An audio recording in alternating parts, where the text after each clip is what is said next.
win back his England place. So a move to another big European league, Serie A, obviously, would give him the chance to do that, a platform to do that. And Antonio Conte is keen on Marcus Rashford. So we'll see whether that might be something that happens. But I think you're going to get a lot of this over the course of January, these sort of wild fantasy sort of transfer deals, which they might be able to pull off, but they might not. But on paper, deals are very rare, very hard to do. But, you know, who knows? We'll see. Yeah. Watch this space. OK, well, we're going red to blue. Staying with Manchester, though, the Mirror, like a lot of papers, have got some quotes from Rodri this morning. Yeah, so he has given an interview to a Spanish newspaper talking about, hopefully, in his case, returning before the end of the season, which, as I said earlier, will be music to the ears of Manchester City fans, because, my goodness, haven't they struggled without him, like a lot of people, I think, predicted that they probably would. Maybe not to the extent that people predicted they would. This is quite funny, because, as I said, it's a Spanish interview, so maybe something's been lost in translation, but this quote: "We are in a critical situation at City. It is a time when the team has to be united."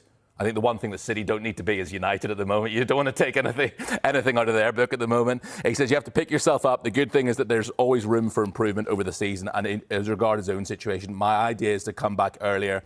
I'm a person who recovers well, a person with a positive mentality. So, look, they're still obviously fighting on lots of different fronts, Manchester City. They will be favourites come the end of the season if they can get their house in order in the Champions League. But this player is somebody they are missing desperately at the moment, and wouldn't it be great if he could be back before the end of the season? I saw on your social media you were out swinging the clubs yesterday, back on the golf course, Jamie Weir, and you've picked out a golf story, have you, from the Mail? Yeah, well, it's funny you should mention social media, because in this interview, Tyrrell Hatton talking about the fact that he's given up social media because of the negativity he was facing, and he talked about the huge decision he made this time last year, which was to make the jump to live. Unlike a lot of people, his world ranking has actually climbed, and in terms of the data golf rankings, so the rankings which perform which golfers are actually playing the best, he's number 5 in the world in the data golf rankings. So he's had a great season.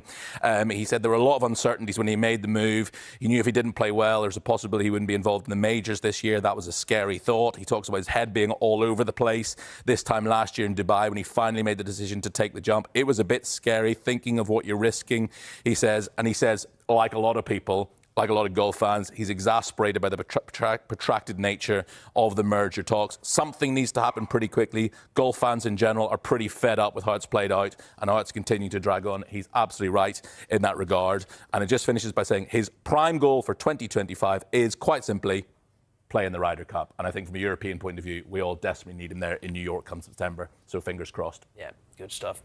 Jamie, thank you very much indeed.